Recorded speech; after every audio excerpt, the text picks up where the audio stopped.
All right, so it looks like we're recording. All right, hi there, TCC. Welcome to the video series for writing, reading, research, and transferable skills across the disciplines. My name is Yasmin Shahal, and I teach in the Writing Studies program. I'm joined today by our lead tutor, Lindsay, from the Writing Center. And today we're interviewing Robert Larson, economics professor from the Business Transfer program. All Hi, right, good to be here. thank you for being here. All right, so our first question is, tell us a little bit about yourself. What do you teach? What is your favorite course to teach? And what is one fun fact about you? And I'll put all these questions in the chat. Yeah, hi, thanks, Jasmine. I teach economics at TCC. I'm our full-time econ professor. I've been teaching at the campus for 13 years. I was young at one time. That was exciting.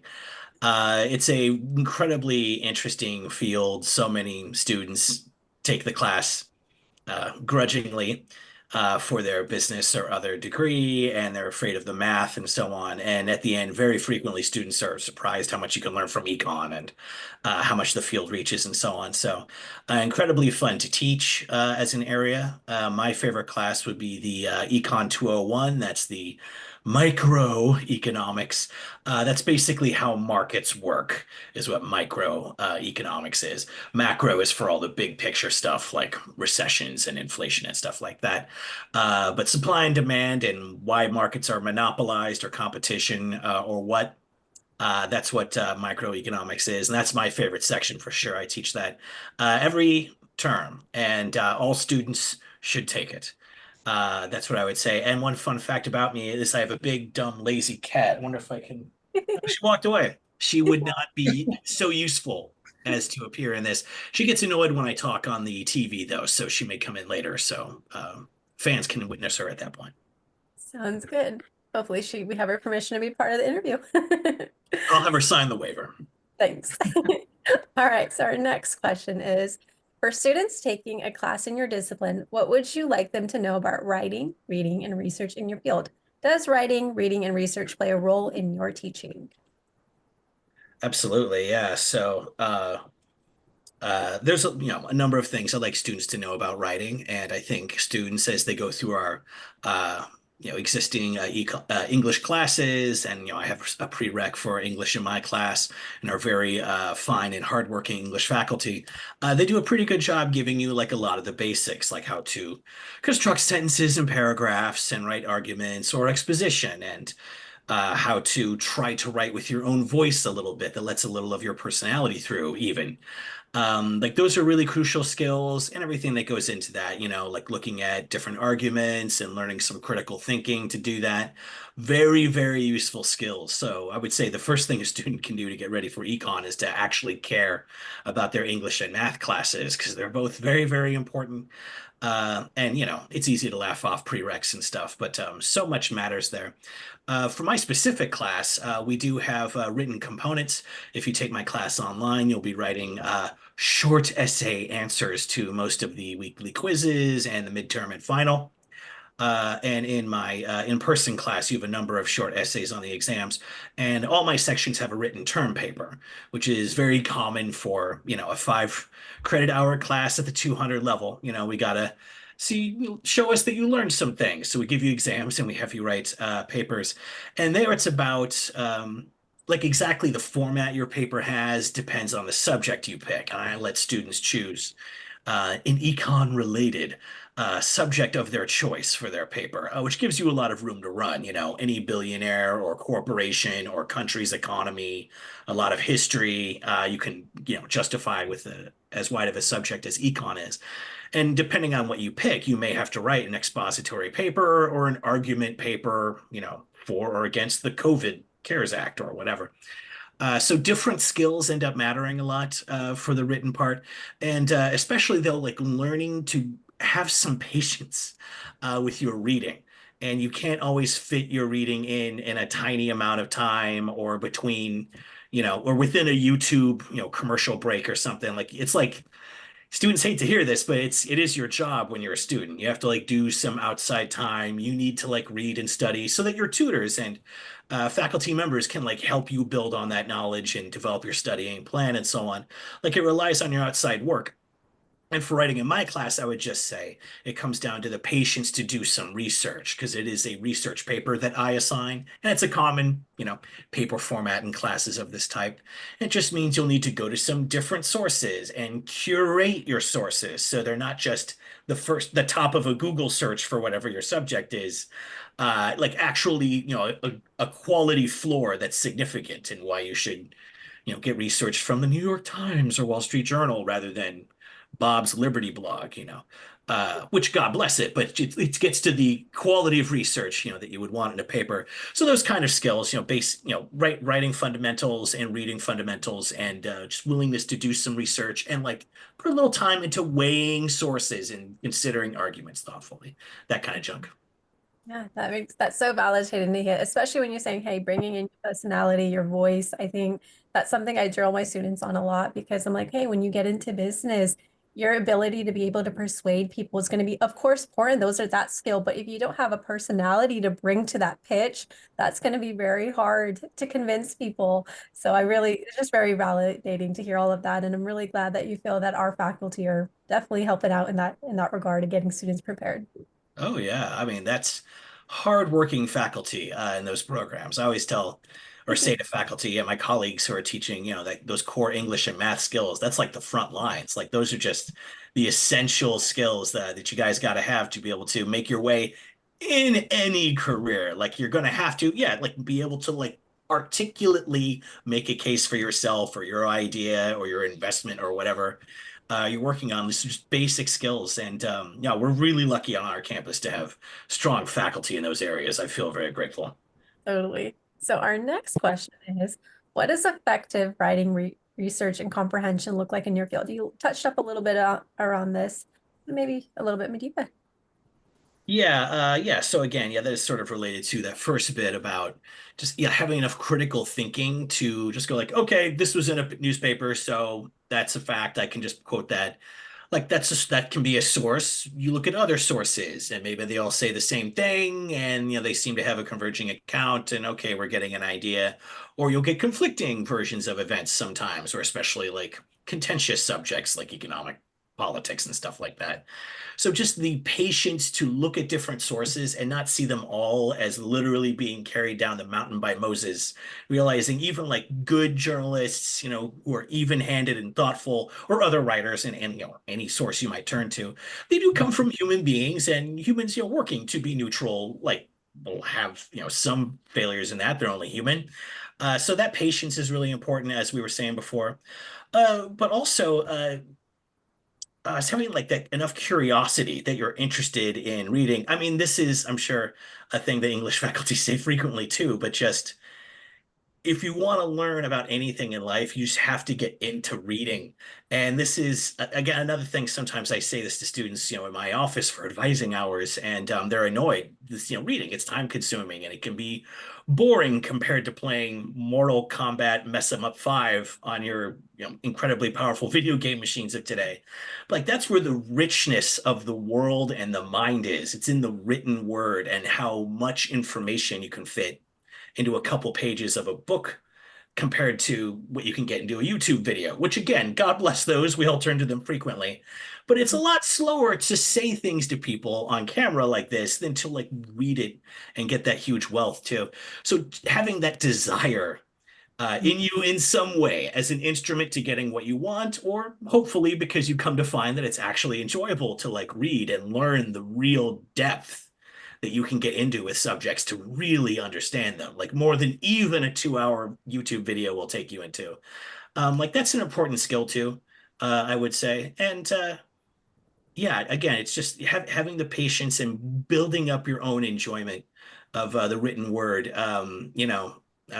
I sound dorky saying it to myself even now, but I'm telling you, like this is how people are able to how do people become doctors and attorneys and engineers, and you make giant dams or a software program where you fix someone's broken spine? Well, you read a lot of books first. Like that's the beginning of every impressive brain, Mhm. goes through writing and reading in some form. So developing that love of it one way or another.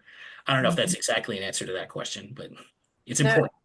yeah, no, really. I really like the word idea of like patience, Lindsay. I feel like I think that's something that you see a lot in the writing center, right? Having to instill that patience while tutoring. Do you want to say a little bit about that?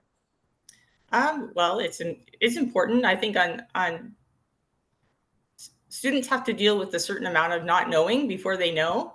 Mm, Part of it is just kind of diving in and figuring it out and having the patience with yourself to do that. yeah. I get the impression that information literacy is very important as well, but also having a conversation with different sources Mhm. to kind of figure out what you think and get to that point where you can think critically, where you have a foundation to do that. Yeah. I know everything you just said right now is just again very validating because right now my students are in that research part of our course. It's the ending unit. And I talk about like having an annotated bibliography. I'm not doing this to torture you. What I want to do is help you understand that research can be enjoyable. Like that's going to be part of it. What you said is that find that desire and that joy. So I really appreciate hearing that. Mm. All right. So our next question is from Lindsay. Yes, this is kind of, I think you partially answered this already, but this is for students and tutors. What do you recommend to students that are struggling to understand writing, reading, and research in your field? Is there anything specific you want our tutors to know about your courses? And what can tutors do to empower and help students feel confident navigating your classes? That's a really good question. So for what I'd recommend for students struggling, um, well, like one thing I would say is that uh, put it this way, it's a issue with economics teaching is how math focused it is. Obviously, it's a mathematical field. The sciences all are, and even whatever economics is quantitative. It's money. It's adding and subtracting. Like it's inescapable, as it is in so many other fields. But there's a tendency in econ to like really overdo it. I think, especially at like the undergraduate level on the mathematics and how prominent it is in the curriculum and how heavy it is in the presentation. And, this is an area that, economists naturally kind of go back and forth on how much quantitative focus undergrad students need, as opposed to people, going to a grad school or econ majors who are going to, be deep in numbers before they know it in giant data sets. So have to be, drilled on that early. I have colleagues even on the campus who run a more quantitative class format than I do in my own sections. It's an area of natural discussion. But I would just say, I think the first thing I'd say for students struggling is a lot of times it's related to students' math phobia, which is understandable. Math can be hard. And, there was a time in my own personal past where I didn't have enough econ classes to pay the rent and I had to teach math for a while in the past. I'm not proud of what I did at that time in my life. I think we all do things we're not always proud of to get through life on the streets, like teaching math. And it's a strong thing for a lot of students, that math aversion. Not even that they can't do it, just when you see it, it's just such a turnoff for them. They just have a very powerful impulse to turn toward the galactic entertainment machine that is constantly in our pockets now, which many of us are old enough to have not had when we were going through school. Thank God. I don't know how people are doing it now. That's one thing I'd say if you're struggling is leave your phone at home. Get a healthy relationship with your device, which none of us have, but we should be thinking about because that's side advice there. But I would just say like a lot of students like that math phobia gets in their way more than it has to. Like in my my personal favorite class, my Econ 201, there's plenty of math in there, especially later in the term. But the first like whole unit, like the first couple weeks, I would say, are pretty light on the quantitative, on the mathematical stuff. There's a big central graphic model, but students are usually a lot better with that than they are with graphs, than with equations for whatever reason. So that's one thing I would say is like don't let your math phobia get in the way there. Like you can let students know like it's a lot of this is just thinking about a relatively interesting subject and learning a lot about it. So like don't let that stand in front of you too much. But for empowering students, the second part of the question, I think it's something that I always discuss early on in my class. Econ as a field is kind of going through a tumultuous period at this time. In economics, we have a very sophisticated reputation. And if you tell someone you're an economics professor, they'll always go like, "Oh, interesting. Fascinating. Tell me." People want to ask questions. It's an interesting area, but people are so impressed. And you may notice though that we have economic disasters that catch us by surprise all the time. So, I mean, obviously, there was the $20 trillion economic disaster from 2008 when many of our students today were tiny children, but they've heard of it and you can tell them about it. It's not a flattering story. A lot of economists taking money from chambers of commerce and recommending we deregulate Wall Street and things go fairly downhill from there. But remember, we had another one of these bank panics just last year. That was last March, as I recall. We had several mid-size, regional, and Silicon Valley connected banks crashing. So just to say, I would empower students by letting them know, like, this is a good subject. It's interesting. You're going to enjoy it. You can take anything with a grain of salt that's said in this class, though. I feel like that's a legitimate piece of empowerment that students deserve to hear early, Mhm. especially because the field has such a formidable reputation. No field, this is my personal opinion, but no field has a higher ratio of impressiveness to like deservedness than econ does. And that's how mathematical it is. I express the summary as a fraction. Pretty bad. Yeah, I think oh my goodness, sorry, I forgot what I was thinking. But so I'm just going to go on to the next question. Um, this one, I think you partly answered with the first part of the interview. But what do you wish you had known when you had started writing, reading, and research in your field? Yeah, again, yeah, that's another really good question. I would say it would relate back to what I said a moment ago about the quantitative side, because the tendency is for the field to be hyper intimidating. And I would say a lot of econ faculty enjoy leaning into that a lot when they're talking to their colleagues, when they're talking to students. I was an econ undergrad myself at one time, and the tendency of those professors to big time you with their incredible impressiveness and fancy mathematical models is very strong. And I should throw in my undergraduate degree was actually in biology, coming out of a like real hard science there. And there you get like humble working scientists wearing blue jeans and t-shirts with puns on them. When you go to econ, you're often in business schools or business programs, and people are wearing nice businessy, business casual wear and talking about how you can play stock market games and get into investments. The tendency is to kind of incorporate it into the business aesthetic, which definitely lends more towards, their businesses, their hierarchies. Someone's in charge and they can fire you, and the person under them can fire the next person down. So that intimidation or that big time tendency definitely comes into the field a lot. And I wish when I had started, I had just been I think a good piece of advice is don't be too impressed by anyone in business in terms of our understanding. You should respect people and take them seriously, of course. But we have giant disasters every couple years, and every economist goes, "Oh, we've another one we failed to catch coming." We're not reaching like the level of a weatherman predicting a storm this weekend. And that's arguably embarrassing. So don't be too impressed in this field. I think that's something that would be good to know coming in. My old econ professor told me that economists are like a group of people that can have completely opposite ideas about the same thing. Like they'll have different ideas about how to solve the same problem. So it's Yeah. like they're impressive, but they're not like it's not hard science. That's a very reasonable description. Impressive, but not hard science. I would certainly agree with that. Again, I came out of biology, which I think is a good, hard sciences are a good way to get into soft sciences because you learn like what an argument is and what scientific consensus looks like. And the hard sciences, there's always debate and controversy, but we settle it and move on. So, evolution and modern genetics are considered settled science, as we say. Like we move on to a new research frontier. There aren't like half of astronomers who still say that the sun goes around the earth. Like that's not really a position in astronomy anymore. It was, then we settled it and we moved on. Econ, I tell my students, we are literally still having debates from the 19th century, like from the 1800s.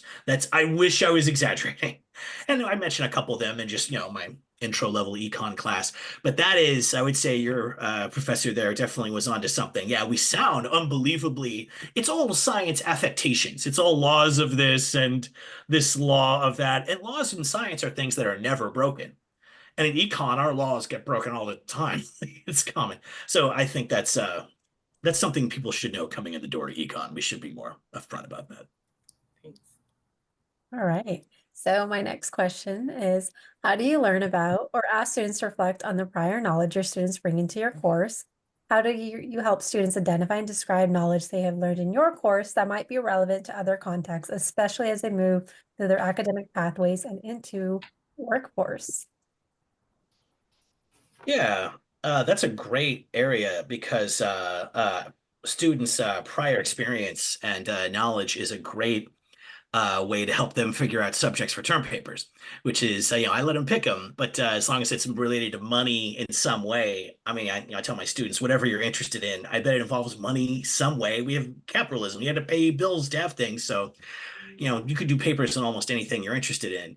And so their prior experience plays a huge role in that. There's always a large majority of students that don't know coming in instantly what they want to write their term paper on.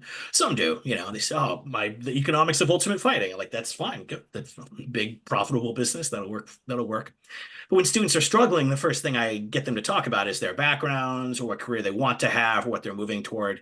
And it's our campus. People come, it's a diverse student body, racially and economically, and on every other demographic axis that there is. A lot of our students, in my program, especially like come out of the military or an armed services background. So that's always a great area. Half the time, the students' prior knowledge is incredibly fascinating and not stuff you would normally hear about from, the armed services or all the economic adjuncts that are required to make that large system run. So like that's an interesting example. I have a number of international students in the class, nowhere near the Chinese students we had before the previous administration, but a significant number of students from around the world, Eastern Europe and East Asia, all over. Latin America too. And very often we get papers on the economy of their home nation or the economics of migration, which is a perennial subject among native and migrant students, in the classroom environment. So that like plays a large role, especially because of that writing and reading related assignment. So, and all throughout the class too, students are always happy to volunteer that they worked in this weird industry or were based in this particular country, and they have some actual like really interesting like insight or something to say about whatever we're talking about in just regular class that day too. So it's definitely something that's present in the classroom and certainly in the writing assignments. And as far as, oh yeah, when students move on to other courses, oh yeah, like econ's famous for better or worse, having uh, uh, a lot of connections drawn between it and other areas in the social sciences and the hard sciences. Like that's very common, especially political connections, especially in election years like this one. Students are quick to draw those connections. So I think that's something where students see a lot of relevance when they go on to other fields. Like whatever their career is, it'll involve money and it'll be in a market. And that's everything we never shut up about in my class. So it's probably along those lines. Thank you. All right. I think the next question is from Lindsay. Yes, we had to have an AI question. What is the role of AI in your classroom? How do you see students using AI effectively? And does your industry require that students learn to use AI tools? Uh, okay, yeah. So as far as its role in my classroom, it's a thing that I broadly discourage students from using, like I'm sure most faculty and my colleagues. You know, you already have the whole internet to turn to and such unbelievably convenient access to all the information in the world. I would have given anything to have been their age and had today's web to work with. I tell my students it used to be such a pain to learn things and to make citations, and now ProQuest will make them for you. Incredible. And that's, I suppose, and technically that's an AI function. So there you go. So it has its place, like for simple tasks that are rote enough that a simple piece of software can manage it, like turning that source into a nice, properly formatted citation that matches whichever of the annoying different standards are required by your faculty member or class. But the tendency is for students just to use it the way we used, the way that Google was used in the past generation, which is to treat it as an uncritical oracle. And you can go to it and ask any question, and whatever it tells you is good enough to be considered credible, and put it in a paper or put it in your brain. or whatever. And again, Google does a very limited amount of curating of the internet, but with AI, like these are literally machines that make sentences the way your phone predicts what word you're going to text next. That's not an exaggeration. Like those are simple language models. Your phone looks at the word you typed and it thinks what's the most likely word to come next. That's literally what generative AI does at the written level. Obviously, AI, it's hard to see what the potential future technologies could be. I recently did a panel on this for our library staff under Melissa Adams with Professor Katrina Taylor and a few other faculty members talking about this. Right now, it's a brand new industry. It's insanely expensive. Its climate ramifications are monumentally atrocious. So far, it mostly makes lies and hideous art. There's definitely a market for those things, but like we have a tendency these days to make industries, especially associated with tech, that really just produce waste and social bads instead of goods. So making NFTs and cryptocurrencies and so forth, things that have zero point 0.0 actual economic value. And the clue to that was the moment that the Federal Reserve raised interest rates from 0 to fight the really bad inflation from 2 years ago. The moment they raised that inflation from 0, all those markets completely crashed. They were just complete bubbles. I'm sort of wandering here. My point is like AI is among those. Like it's incredibly overhyped now. Microsoft bought ChatGPT, which is not an impressive model, and it gained $1 trillion in market capitalization over the course of 5 months. Just a stunning amount of hype. We have all these bubbles. This is, even if AI goes on to have real potential over many years, what's happening now is a bubble. So it's something I encourage students to try to remain independent of. Like you can't be uncritical with any Valley product, whether it's Google search engine or YouTube or anything else. Everyone knows now they're having their data collected and scraped and being tracked and monitored and manipulated using the dark patterns, as the online advertising industry calls them, to manipulate our purchases by claiming the deal's about to go off the table or whatever. These are skills students need to have. And again, that's why I'm so grateful that our English faculty spend time teaching critical thinking as a writing tool, because it's so essential just as a basic thinking and life tool. And it certainly applies to these new Silicon Valley toys, like all the AI applications. So keep them in their place. That's what I try to tell students. As far as whether it's required, AI is very hypey and tech definitely drives our social narrative these days. So I expect it will be increasingly required that you use its dubious and highly costly benefits in the future. I would just assume that that is the case. Business is very, very, very far from immune to fads. Our big economic bubbles all come from the world of business and markets, so that we're like capable of getting overexcited and pouring too much money in, housing derived securities in 2008, or, uninsured Silicon Valley deposits up until last year. So I would expect this to come and go over time. Long-term potential of any technology is always unclear. The military and universities developed the internet so that we could have a nuclear war redundant communication system and share scientific data sets. And now few people go on dates without using it. That is, who could say what the potential of these technologies is? But right now, we just have a bunch of companies urgently competing with each other to get even 1 week's advantage and the market value that comes from that in AI. So I would just say whatever the power of AI turns out to be, the way we're doing it is the most stupid and reckless possible way. So we'll all be surprised together, I guess. I really appreciate that, learning that from like an econ professor's point of view, because it's really these trends, right? They keep coming and going. I like what you said is like is this idea like don't make too much use of it, like learn it, go into the critical thinking. And that's one of the things I told my students too. I'm like, it can't think for you. It can give the same creative idea to 5 people who how do you know? And then they go Oh, to that's good play through too. them and things like that. So I just really appreciated that. Um, so last but not least, anything we didn't ask that you want to cover, anything you want to make sure students know? Yeah, I think just take it back to what we said at the very beginning. I think I overran some of these questions here. But like when you're a student, like it's rough. You know, being a student like is never anyone's thing they want to do their whole life. It's something you're doing so you can have a cool rest of your life and you can have fun in college. You know, you meet a lot of people, learn a lot about weird fields that probably won't become your career, but that like will enrich your life and stuff. Like being a student though, I mean, it's just a ton of work. You have a bunch of weird crackpots and they assign you a bunch of work and you got to do it because we're an accredited institution and we can give you credit hours that will allow you to have a legally recognized degree. So you have to do our dumb assignments. It's annoying. But we have you do this stuff so you can build up a powerful brain, so you can take out the right organ when you're a surgeon someday, or push the right button on the plane you're flying. It's really important and just such a large part of going through school, being willing to treat it like a job and put your hours in. So you can have all the fun career you're going to have. Got to put those hours in, and just so much of it is reading and just being.